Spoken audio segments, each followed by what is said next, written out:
Hello, Achieve Virtual Education Academy teachers. Happy Friday again. Hard to believe, but this is the last school day that we'll have in January. The time flies this spring semester. It ends up being the fastest, I think, every year. There's a lot going on. And this year, on top of that, we had a bunch of testing, especially for our poor sophomores. So be patient with them. And here we go. Teacher of the Year. What came across my email starting this week from Mid Davis High School was a lot of Teacher of the Year nominations and then voting plan. And so I kind of letting that get past me, but I need some names. I have two currently, and am expecting a third from someone who's already approached me with a name. So, is there a teacher who's really influenced you, or you've worked with, maybe even in the past, or you know is doing a good job because you share curriculum with them and you're getting their updates that you would like to nominate for Teacher of the Year? If you do, please by next Friday, which I believe is February 4th or 5th, without looking at the calendar, get me that name by the next Friday if you would. I'll compile that list, and then much like last year, we'll vote on them. I'll work with Michelle potentially on how we can do that in It's Learning, or I may just have you guys email me your vote so I can compile them. I know you don't know everyone here at Achieve Virtual, so if you don't know them, don't feel like you have to.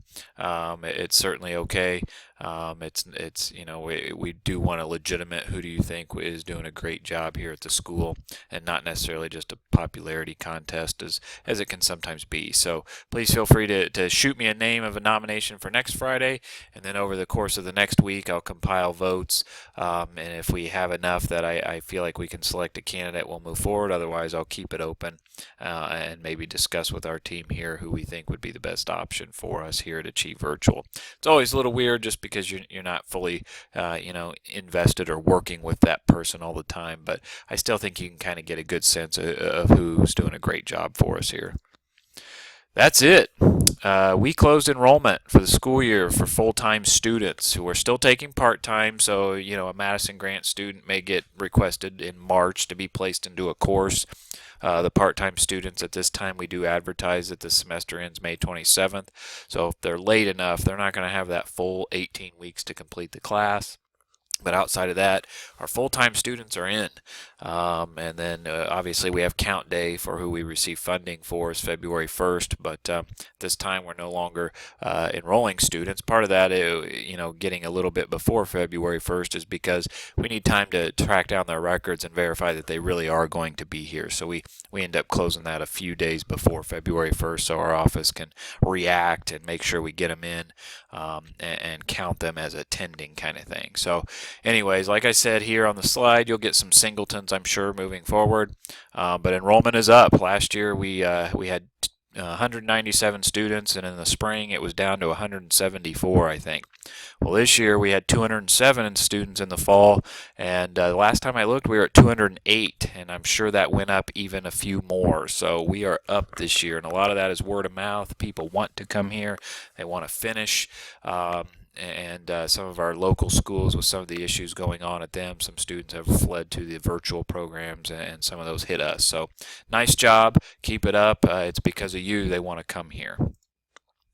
It's a great time to, that being said, follow up with your kids now that you've probably got all or most of the full-time students that you're going to have. Again, with Monday, Tuesday, Claudia may squeeze a few more in, but for the most part, you've probably got all of the full-time students you're going to have. So it's a great time to reach out, to give some quick support tips or websites they can use to help them. Specifically, pacing information. How many assignments do they need to do in order to complete your class by the deadline each week or each day? Some of your expectations, and then reminding them of the semester deadline of May 27th. That does include getting that final exam taken. So it's not get all the work done by May 27th and then plan to take your final. It's get everything done. Be completed by May 27th. So great time to do that now that all your kids are in. And it's moving ahead, it's also a great time to begin looking at how we're going to be changing for you. And so we're going to be leaving Genius. I'm not saying this with 100% certainty, but it's it's probably 99% certain that we're going to leave Genius. Their service hasn't been great. Some of the efficiencies we have are nice with it, as they are developed specifically for a virtual school. But we're going to join our sister and brethren schools here in MSD Wayne Township, who are all utilizing Skyward for the first time this school year, and we're going to begin utilizing Skyward. There will be an additional registration program on the front end of that. But our office, Amanda Crosby's been using Skyward. Claudia and I will have a learning curve, and then your teacher access rights. From what I'm hearing from MSD Wayne teachers, they like it. It's easy to utilize, but anyone who's not familiar with Skyward, we're going to have to get you kind of quick tips and tricks, just like we did with Genius, on how you can find student contact information and those kinds of things. So stay tuned. That will be coming. Looking for that, and as we get probably closer to the end of February and into March, we'll be looking at setting up those trainings just so you can be familiar with how to use it when you get students enrolled for summer school and beyond. This will not take effect until summer school, so we'll finish this school year with Genius. We'll probably have Genius for a little while just to make sure we get all of our records and data out of it, but we will stop the enrollment process within Genius as we get through the spring semester. As a reminder, My Big Campus goes away this June, and so for summer school, not only will we be out of Genius and into Skyward, but we will also be fully into It's Learning with our content. Michelle and Scott Morrow are behind the scenes right now, making sure all of our courses are getting moved over. And then again, remember the professional development for March and February is you getting a class that you can kind of comb through, look for issues, and kind of learn how to interact with the course online in It's Learning. Missing students, as it's been a month and we're getting into February, March, I'm starting to receive a few names of those who are maybe hanging up on you, or they're not doing any work, or they're not doing any work, and certainly not responding to emails, or parents aren't, you're not able to get in touch with the parents either.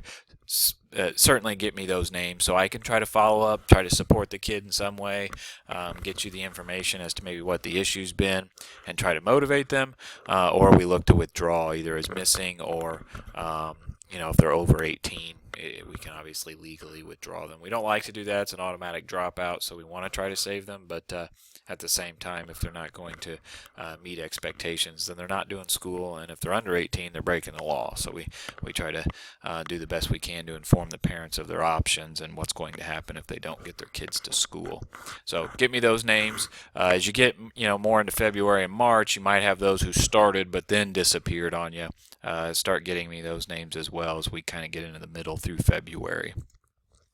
January newsletter, finish that up and sent it out to our students today. Be sure to check it out. It's got important iStep information on it, a couple of data points that I share with everyone in my update or on the front, and then obviously our teacher of You Make a Difference Award winner, and that kind of thing. So just be informed, check it out, know what the families are getting from me, and know what they know. So you can check that out. I will post that in our teacher workroom in It's Learning.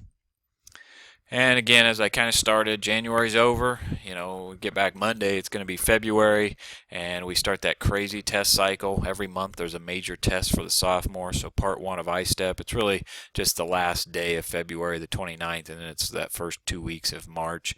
But then April is part 2, and then you get into May where we're going to be ECA testing students, and then June it's a week and we close the school year and have graduation. So it starts getting crazy. It was some pretty major things coming up.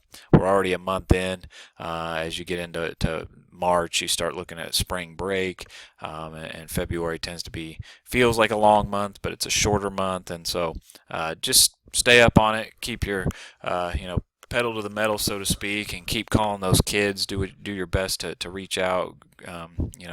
Get them hooked, get them working, and let's see if we can up our credits even more. We had a pretty successful semester for a fall semester this past fall, and I look for a great spring semester.